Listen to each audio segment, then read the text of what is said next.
नमस्ते छात्रों, हमारा विषय है हिंदी लोक भारती। आज के इस वीडियो में 10वीं कक्षा के सभी छात्रों का सर्वप्रथम मैं सौ कनोजे स्वागत करती हूँ। बच्चों, प्रेम की तो आपने कई कहानियाँ सुनी होगी, देखी होगी, लेकिन सच्चा प्रेम क्या होता है? प्रेम की वास्तविकता क्या है? प्रेम की परिभाषा क्या है? इसे मैं आज आपको आसान भाषा में समझाना चाहती हूँ, आसान शब्दों में बताना चाहती हूँ। बच्चों, जिसमें लेन और लेन होती है वो होता है हमारा स्वार्थ। जिसमें लेन और देन होती है वो होता है हमारा व्यवहार। और सिर्फ देन और देन जिसमें होती है वो होता है हमारा प्यार, सच्चा प्यार। तो ऐसे ही एक सच्चे प्रेम की कहानी आज हम कविता के रूप से पढ़ने जा रहे हैं, जिस कविता का नाम है गिरिधर नागर। इस कविता के रचनाकार है संत मीराबाई। अब गिरिधर नागर इस कविता को पढ़ने से पहले मैं आपको गिरि इस शब्द के अर्थ बताने चाहती हूँ। गिरि शब्द का अर्थ होता है पहाड़। उसी प्रकार उसे कहा जाता है पर्वत, अचल, भूधर, धरणीधर। ऐसे जो गिरि इस शब्द के लिए शब्द मैं बता रही हूँ उसे कहा जाता है पर्यायवाची शब्द। ये सब आप अपने कॉपी में लिख कर रखिए, क्योंकि हमारी कृति पत्रिका में आकलन कृति और भावार्थ लिखने के साथ साथ शब्द संपदा का भी प्रश्न होता है, जिस पे 2 मार्क्स होते हैं। तो ऐसे ही 2 मार्क्स के लिए पर्यायवाची शब्द भी पूछे जाते हैं, इसलिए आप इस प्रकार से हर शब्द का अर्थ भी लिख कर रखिए। तो गिरिधर नागर इस कविता के हमारे रचनाकार संत मीराबाई। इनका हम परिचय देखेंगे। संत मीराबाई एक संत कवि और गायक थी। उनका नाम भक्तिधारा के मुख्य संत भक्तों में आता है। मीराबाई का जन्म राजस्थान के जोधपुर में हुआ। बचपन में मीरा अपने पिताजी की कृष्ण भक्ति में बहुत प्रभावित हुई। उनकी शादी राणा सांगा के बड़े पुत्र भोजराज के साथ हुई। मीरा इस शादी से खुश नहीं थी, क्योंकि वह कृष्ण को ही अपना सब कुछ मानती थी, उन्हें अपार प्रेम करती थी। भोजराज 1527 में लड़ाई में मारे गए। उसके बाद उसको अपने ससुराल परिवार में बड़ी मुश्किलों का सामना करना पड़ा। उनकी भक्ति, अपार प्रेम, मिलन की आशा, प्रतीक्षा आदि का सुंदर वर्णन मीराबाई इन्होंने अपने इस काव्य में किया हुआ है। उनके पदों का मुख्य स्वर भगवत प्रेम ही है। प्रस्तुत पदों में उन्होंने अपनी उत्सुकता, मिलन, आशा, प्रतीक्षा के भाव सभी उन्होंने यहाँ पर प्रस्तुत किए हुए हैं।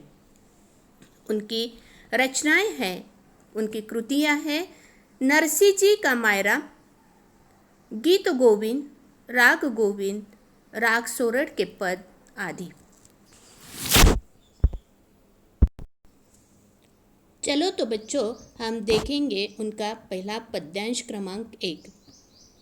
मेरे तो गिरिधर गोपाल दूसरो न कोई, जाके सिर मोर मुकुट मेरो पति सोई।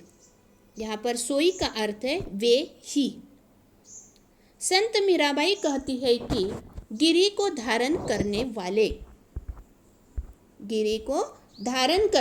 चित्र में देखो, गिरि को मतलब पर्वत को धारण किया हुआ है। तो ऐसे ही पर्वत को मतलब गिरि को धारण करने वाले, गायों के पालक कृष्ण के सिवा मेरा इस जग में और कोई भी नहीं है। जाके सिर मोर मुकुट मेरो पति सोई।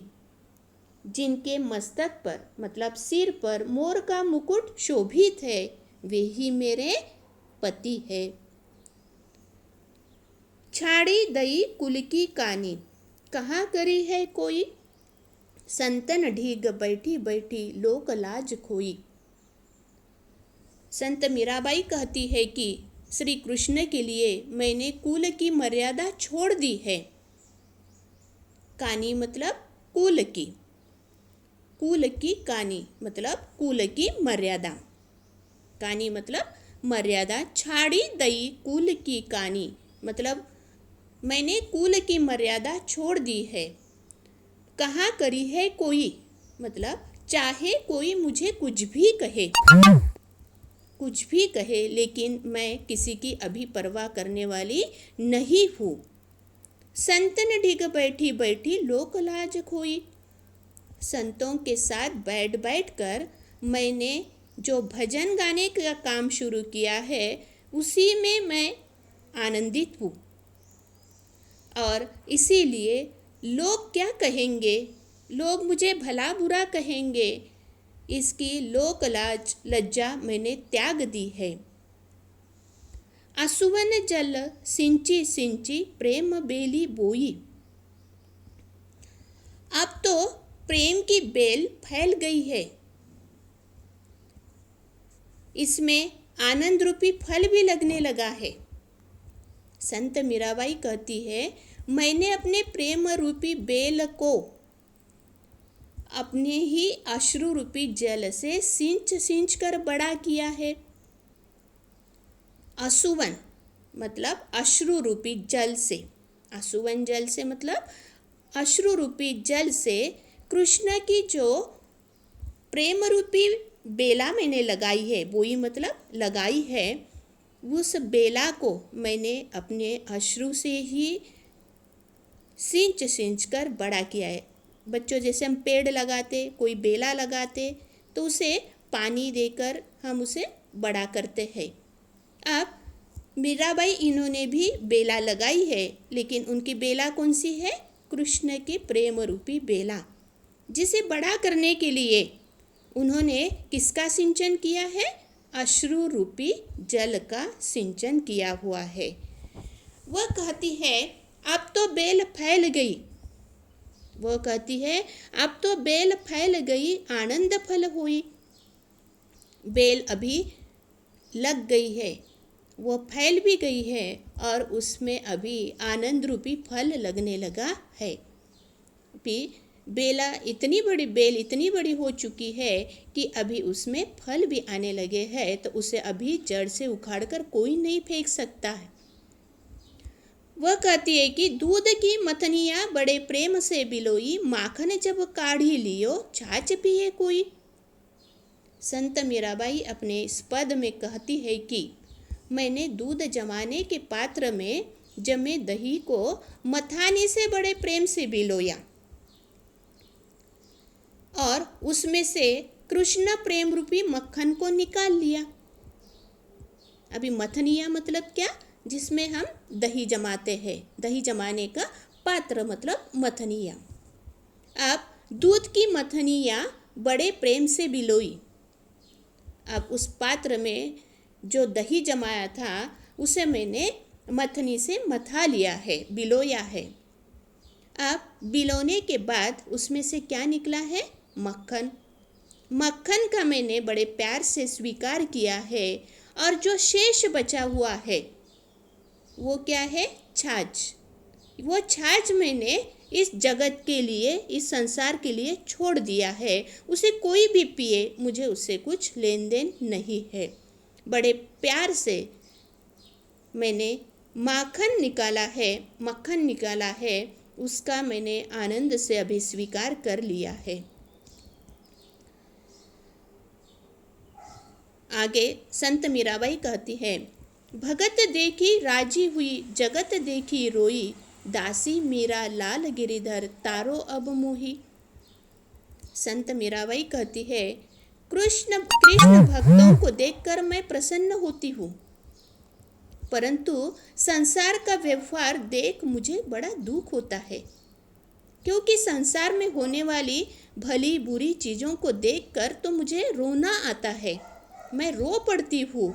इसीलिए वो श्री कृष्ण को कहती है कि हे गिरिधर लाल। गिरिधर लाल मतलब कौन, श्री कृष्ण मतलब कौन? गोपाल। तो संत मीराबाई कहती है, हे गिरधर लाल, मीरा तो आपकी दासी है, उसे इस संसार रूपी भवसागर से पार लगा लो, इस संसार रूपी भवसागर से पार लगा लो। इस प्रकार की विनती करते हुए उन्होंने ये पद्यांश लिखा हुआ है।